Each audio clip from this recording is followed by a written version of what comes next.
Hello and welcome to The Entrepreneurs on Monocle Radio, the show all about inspiring people, innovative companies and fresh ideas in global business. On today's programme, we're focusing on sustainability in retail and hospitality. First, we'll meet the founder of the UK's first luxury aftercare and restoration service to assess the health of the circular fashion economy. Everyone was talking about sustainability even sort of 2-3 years ago, and it has quietened down as economic pressures have came in. What we're trying to do at the minute is actually prove that this can be profitable and can work operationally. And later, we'll hear from a hotel industry heavyweight who's continuing to rewrite the rules of luxury hospitality into 2026. My passion is to have a real role in the community. That's part of sustainable development, engagement, how we contribute, not they contribute to us. How do we contribute to them? This is The Entrepreneurs, with me, Tom Edwards.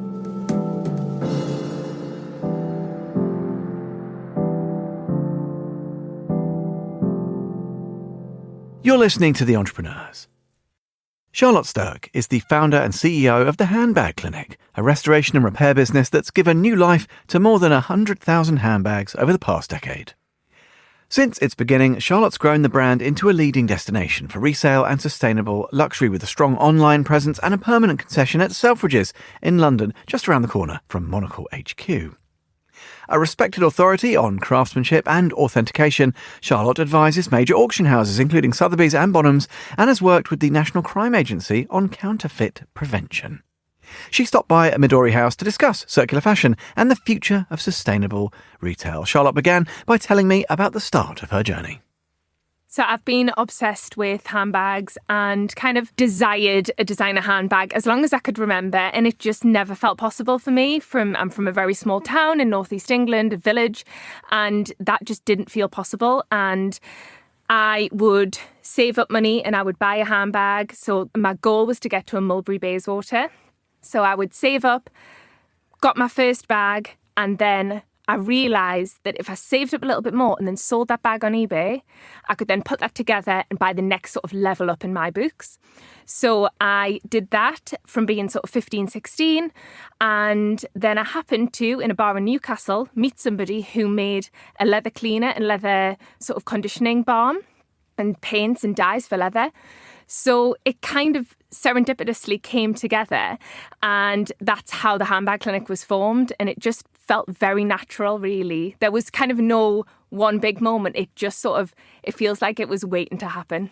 Well, it's funny because you said about that moment, and we often ask, like, what was the eureka moment? Like a light bulb goes off, but actually so many more of the stories are exactly as you say it. Just people kind of find themselves doing it. But is it fair to say that you have a certain entrepreneurial vigour? I mean, that sounds, even the fact that you were thinking in those terms as kind of a kid really speaks to me about an entrepreneurial instinct maybe. And obviously earlier in your professional career, you seem to have advanced quite quickly. Do you think you just see things in that with a bit of entrepreneurial clarity maybe? Is that fair to say? I just am a grafter, hustler, want to earn money, have always wanted to be successful, be the best that I could be.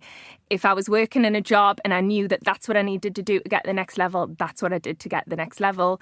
While studying, working, running side jobs, every minute of my being was being, how do I progress in life? And that is very much still how I act today. Well, and we always say we seldom chat to lazy entrepreneurs in this program, but it's interesting. So this kind of, you had the interest in handbags, as you said, and you'd sort of worked up through I don't know what the hierarchy is, however it works. But this focus on looking after them better, in renewing things. It's funny because I guess if you're starting that kind of conversation, over a decade ago, now it's kind of a conversation that more people are having. Is it one of these things where the market has sort of caught up a little bit and the discourse actually around it has caught up with actually where you were at the beginning of the business? It's definitely been a crazy journey starting in sustainable fashion so long ago. When I first started doing it, people would look at me like I was crazy, People thought I was foraging in bins for old handbags. And I just couldn't understand why people found it so easy to kind of throw these things away. To me, that old hired Bayswater that was sat on eBay that nobody really wanted, nobody understood the value of, to me meant the world. And what I realised was there were so many more people out there like me who really, you know, would do anything to be part of that world. And it just is such a natural progression to take something that somebody kind of doesn't see the value anymore when there's so many people who do see the value in that and make it feel luxury. So when we first started opening retail stores, the first thing I wanted to do with that space was make it feel like luxury. We didn't give things out in sort of a brown paper bag. They were Handbag Clinic branded bags that felt like luxury. And people even then, and this is sort of 2016, 17, would still, you know, look at me like I was strange. I would walk into investment meetings and they would always pull whichever woman from the office they could, be like, handbags is your thing. And they would look at me and go, but nobody would do that. Nobody, they would just go and buy new bags. And nobody got it. And then in 2020, well, end of 2019 into 2020, and definitely COVID was a real, you know, it really sort of accelerated that. I just saw the shift and then all of a sudden it was cool. And I'd be like, I've been telling you all this time. But that's your early adopter advantage. And to give us a bit of a sense of scale, because as you said, from these kind of modest beginnings, I think, you know, the sector caught up a little bit with where you were, sort of ideologically almost. How many kind of handbags are being restored now monthly by your team in the clinic? Give us an idea of the scale, because it is pretty. There's some amazing numbers. Yeah, so we'll restore around 700 bags every month, 600 to 700 bags every month. That is across sort of direct to consumer. We restore and repair and offer aftercare for a lot of the brands direct as well. And then through our circular fashion element, you know, the buying and selling of the pre-owned goods. Well, we had an amazing day actually on Black Friday and we sold sort of over in one day 130 handbags. So the scale is definitely there now. And talk to me about that idea of working with some of these houses, because presumably if we go back to that little town in the northeast and these aspirations you had as, again, really only as a kid, I mean, it must be extraordinary. And presumably some of these brands have reached out to you. You've worked really hard, I know, to cultivate some of those relationships, but that must have been one of those kind of pinch yourself moments where it's not an aspiration anymore. It's not a dream. It's actually happening and they're talking to you and they want to use your services. That must have been just, I don't know, do you probably still get a kick out of that, right? I do. And what's very interesting is some of the brands have actually worked with us for sort of over a decade, but we were the secret. We were, you know, it was very hush-hush. Sometimes we had the stores doing cash into our stores because they wanted to use our service over their own brands, you know, offering it at that time because we could do more for them. And that has evolved into these brands working with us publicly. We recently did a big event with Burberry in Selfridges where we were providing those services live on the shop floor. And I mean, the day that Claudia Schiffer came knocking on my door was a pretty amazing day. We can all say that. But what an amazing, I mean, that is an astonishing kind of full circle moment from that beginning ambition to then it's happening, you're working with the houses direct. I don't know, how do you kind of make sense of that? And I know you're very involved in trying to get this message out about circularity in fashion, about roles for women, running businesses in this sector as well. Where does this go next? Because I could almost understand it if you said, "Well, I've kind of done this now. I've achieved that objective." But I sense it's only really the start of the journey. It is very much, and it's still evolving. You know, circular fashion in press, it was really, you know, everything. Everyone was talking about sustainability even sort of 2-3 years ago, and it has quietened down as economic pressures have came in, and there's still a lot of fighting to do to make sure it is part of the mainstream because. What we're trying to do at the minute is actually prove that this can be profitable and can work operationally because there is still questions within the brands, within general public, within the markets as to whether this can work operationally. And we have in the last sort of 12 months, we were private equity backed, we were high growth, 100% growth year on year, but loss making. And when the markets changed, we had to adapt really quickly. So we've actually reached profitability now and have turned that around in a 12-month window. And we're one of the only sustainable companies to actually do that because it is challenging in the space. So until we get to that place where everybody fully believes in it and recognises it as a market that really works, I don't think I've done my job until that happens. And that is interesting, isn't it? I think during these volatile times, we look at things like supply chains, genuine sustainability. It's often the first casualty when there's downward pressure from wherever it comes. Are you confident, though, and you now you have these relationships with the houses, you get to talk to their decision makers, that change, the appetite for sustainability is here for the longer term. Of course, there'll be peaks and troughs, and no one can do anything about the vicissitudes of the market. But the broader appetite, the sea change, are you confident that's kind of here to stay, Charlotte? Or recently, I have seen a dip in that, but I believe that, you look at France and everything that's being done there, how seriously they're taking it. And I do hope that comes through into Britain and the US and everywhere to make it a real part of everyday life and every company to really consider it, because it can be done. It just requires sort of the right partners and just the right attitude towards it, I suppose. Well, speaking of attitudes, and I'm really interested in how you engage directly with your consumers, because again, lots of our founders that we speak to on this program talk about how it's unrivaled. If they're, especially in a retail setting, you get to go and talk to people, look at products, the tactility, really kind of experience them together, and that's often when the best feedback comes. Do you think your consumers' attitudes have changed forever? Because again, it's not something where, occasionally I think they would ask brands maybe about the story or about provenance of certain things, but kind of they were there for the product. Do you get the sense now that your committed consumers, they won't take no for an answer? And even if it means they're having to pay a premium or if they're having to wait for products, the demand for that genuine sustainability from the consumer side is a non-negotiable? Or is that also, is that still open to question on some occasions? That is an interesting question, but I have to say my customers, from a repairs perspective, we do see people who have a very different approach. A lot of our clients are very affluent people who do not need to be sustainable, and they are making the active choice in doing that. And it does, our clinic, if we are at capacity, I can't phone a temp agency and get handbag artisans in. We have to, there is a wait time, and people are willing to wait those 10 weeks on occasion and pay sometimes close to what they've actually maybe paid for the bag in the first place, because of obviously that bag's grown in value or whatever. They're willing to do that to be sustainable, because people are seeing the value in sort of investing in their wardrobe as a concept as well.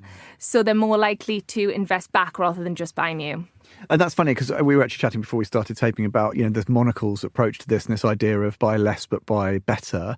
And that was sometimes a harder sell, but it strikes me that's easier now. And that narrative lands better with more people. And I don't know, it sounds like you're kind of optimistic about that as well. Just more broadly, just buy less stuff, but invest in that quality. We definitely see that. And I think Gen Z definitely lead the way in that. Their approach to fashion has changed and it's really rocked the market, and it's great for sustainable businesses, it's great for pre-loved businesses. We just really need to keep sort of fighting the fight against fast fashion, really. Let's get into some of the nuts and bolts about how you actually run the business, because I know you sort of will turn your hand to most any part of it, whether it's kind of systems, processes or whatever. But obviously as a business grows, you kind of have to loose the reins a little. You have to trust more people, maybe admit and acknowledge that someone else might have a better perspective on one facet. How easy do you find that, Charlotte? Is that difficult? Well, I did try it. And due to various things, it really made a lot of sense for me to step back into a really hands-on role. We were growing at this triple-digit rate. We were growing really, really quickly. I did get some people in to support and build the senior leadership team. But my business needs doers, and I'm a doer. And what I actually did was I recently stripped that senior leadership team out, and I went for more manager roles with them reporting direct to me. And the plan is for them to grow with the business. It's so unique that it's really hard to find somebody who can really slot in. I, came from a place of doing absolutely everything in the business, and it makes sense for other people to go through that journey with me. We feel like this group of people who have got a point to prove, and we're all proving it together. So that's how I want to grow the business further. And I know there will come a time when I need to loosen the reins, but now is probably not the time. I'm going to leave here and I will be working on a shop floor tomorrow because I love it as well. And while I love it, why not? Let's go back. So, at the beginning, you mentioned this sort of hierarchy that you had, and you sort of managed to kind of go up the sort of the handbag rungs. What about now? What's the fantasy conversation? Is it that a client contacts you and said, look, I think I've got what might it be? Can you have a look at it? Could you restore it for me? Or is it a bit like all of those kind of amazing stories where people find some old relic in an attic somewhere and they say, oh my God, I think this might be ...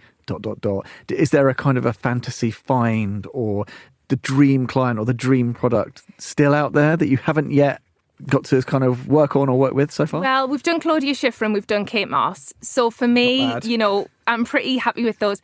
I love when somebody, so I do a lot of talking at like younger people events, especially in my local region, and they could write little messages to say sort of what they took away from the talk. And one person was like, I saved up and I bought my first bag from you. And I'm like, that's it. That's what we want. And also recently we'd had somebody come in from Selfridges and they'd found the bag in in the rubbish or something crazy. I think they were from Ghana. I think, you know how sometimes things get all shipped over, and they found it and they weren't sure if it was real or not. We authenticated it was real and they sold it.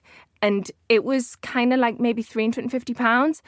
But the person who was acting on behalf of them were like, this is going to change their entire life. Like this money from this handbag that they have found in the middle of nowhere is going to change their whole life forever. And those stories I love the most. Like, yes, Kate Moss and Claudia are great, but, that means something to people. What a brilliant story. Charlotte, listen, let's say this is a game I've occasionally played on this programme. If we're sat here in, what time frame should we pick? Let's just pick 12 months. 12 months from now, so pre-Christmas 26, what are we going to be talking about? What are you going to be preoccupied with? A tricky question, but imagine yourself forward a year. Yeah. I would like to have potentially done some more investment into the business. We are definitely looking at that to go back to a bit more of a growth strategy next year. So definitely be either just finalised a deal or in the process of finalising a deal with some really great growth on the horizon. Would love to expand. We still are the only place like us globally, the scale of the clinic, the scale of what we do. And I know that I could duplicate that in other countries. We've kind of really nailed the blueprint now. So that is something that we'd like to look at. That was Charlotte Staerck, the founder and CEO of the Handbag Clinic. And you can find out more about the business by heading to handbagclinic.co.uk and in Selfridges, London, the home of its permanent in-store concession.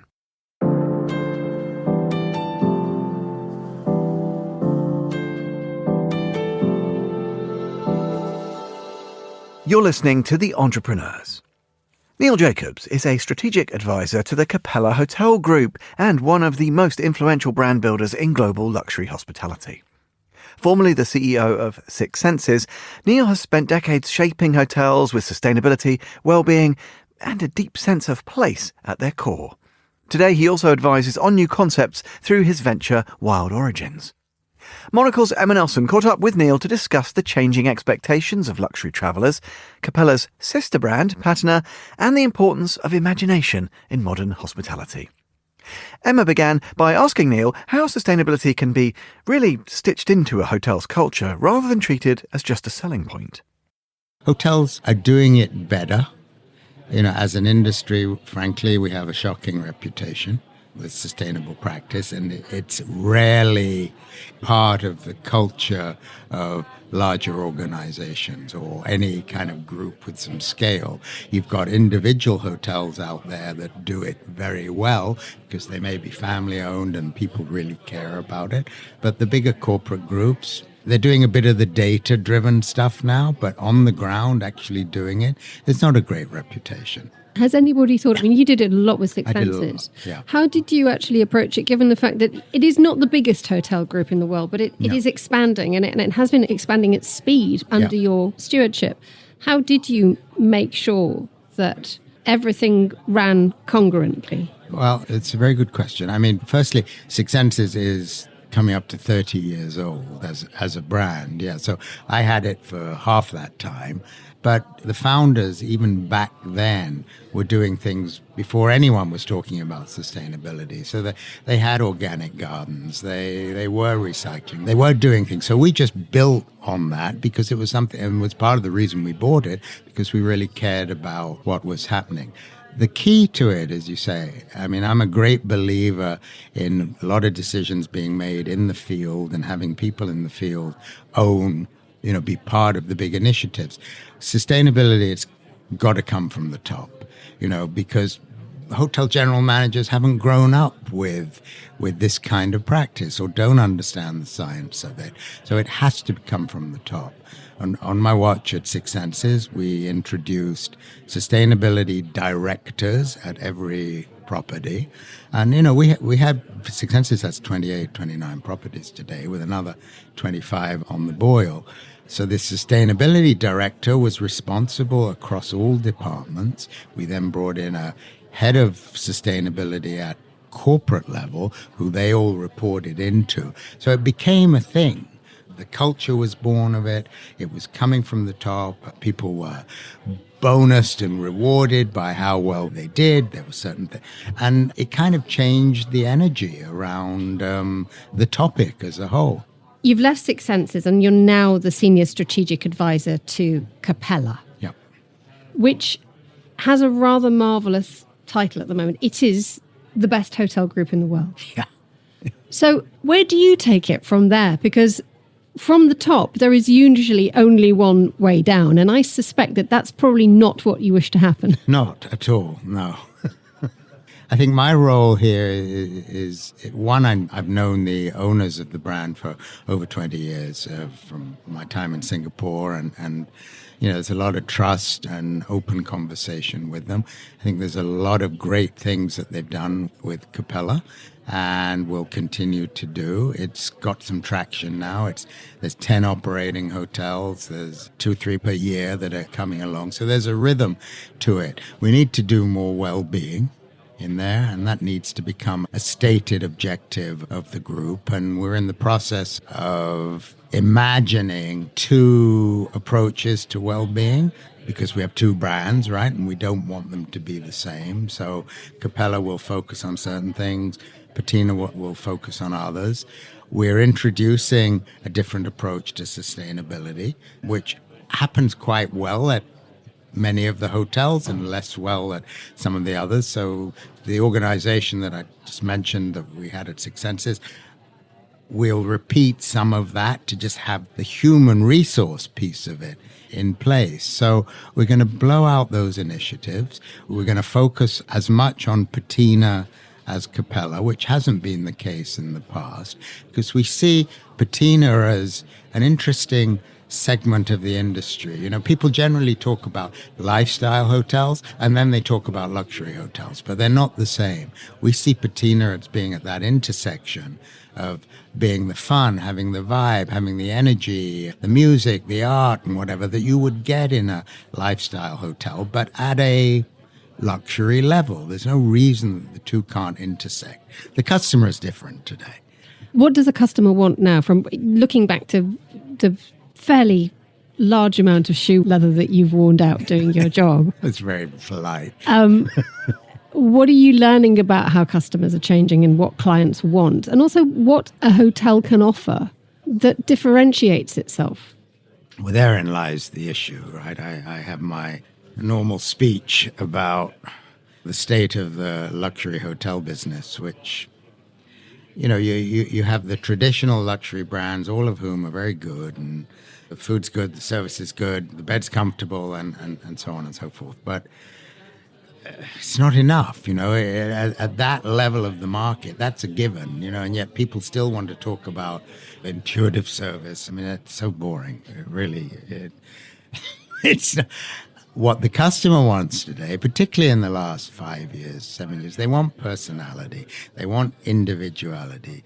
They need storytelling. They need narrative, because you look at luxury today, it's kind of become homogenous. They're all the same. They're all pretty good, but they're all kind of the same. So the people that are, the groups and the hotels that are going to chip away and are chipping away that market share are these smaller, more, I hate the word, but it's kind of more personalized, more bespoke in some ways, that focus very much on environment and where you are and culture and context of the location of those hotels. And I give plenty of examples. I mean, we're opening... Go on then, give some examples. Well, we're opening... In Japan? Yeah, in Japan. Kyoto will open. Well, we have a patina in Osaka, which opened earlier this year. And in March, we'll be opening Capella in Kyoto. It's right next to a geisha school.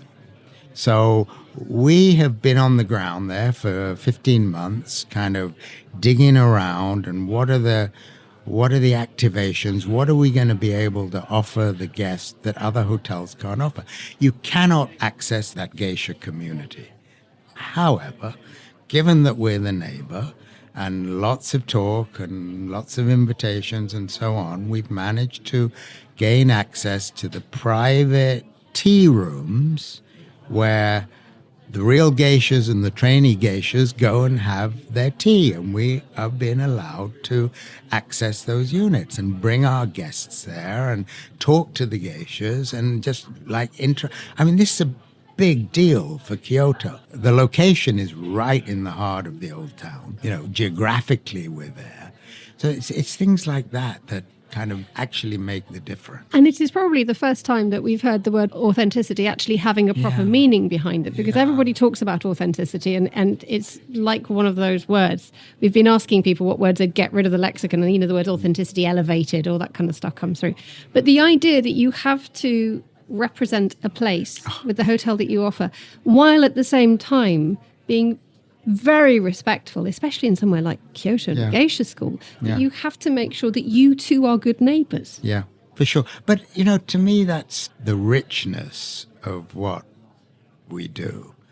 My passion is to have a real role in the community. That's part of sustainable development, engagement. How are we going to contribute? How we contribute, not they contribute to us. How do we contribute to them? And that's the joy, frankly, for me at any rate, of the business, to be able to do those things and offer that kind of programming to guests. And you ask, how's the guests changed? That's how they've changed. They don't want to sit on the beach anymore and do nothing. They don't. It's younger. It's a psychographic. It's not a demographic for Capella, frankly. It's like-minded people who care about the same kind of stuff. And you can be 30 years old, or 20 years old, or 70 years old. It's about bringing those people together and with an offer, with a product that resonates highly emotively with the customer. Where should we all be going on holiday next year? We certainly should be coming to Kyoto. Yes, I certainly should be there. I suspected you'd say that. Not long after, we're going to open in Florence. Now, these are interesting markets because they're markets which frequently have the O word attached to them, the over-tourism. Yeah. And how do you navigate that? Again, while being a good neighbour. Well, I have a personal connection to Florence. I went to school, I went to university in Florence, and so that was kind of very important to me. We have a property in the old town of Florence where, in Florence there's not been any new building for 50 years. And even on our campus that we have there, 80% of it is restoration of the old buildings. It was the military hospital. It's on a street called Via San Gallo, so it's kind of in the old town there. 80% is restoration, 20% is new build. We've got a permit to do that. And we're going to build some residential, some beautiful kind of apartments for people as well as hotel. But the opportunities culturally there, you could just go on forever if you have the wherewithal to really try and penetrate that town, which is not simple. The Florentines are very unique compared to perhaps the rest of Italy. There's a great nobility exists around Florence. From an art perspective, it's equal or better than anywhere else. You have as much as you do in Rome, but it's in a smaller area. So there's so much we can do. There's so many places we can visit, and there's so much access we can get to our customers. So I think, you're right, but it's how you personalize it, how you hate the word curate it, to bring those experiences to the guests, and they're priceless. That was Neil Jacobs, strategic advisor to the Capella Hotel Group. Neil was chatting to Emma in Cannes at Monocle's pop-up studio at the International Luxury Travel Market. You can find out more about the business by heading to capellahotels.com.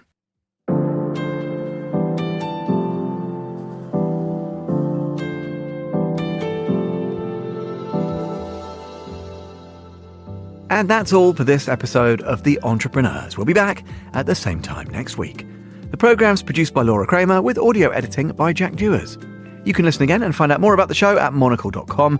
That's where you can subscribe to the magazine and ensure you're reading more about better businesses every month. You can always follow us and catch up with the archive wherever you get your audio.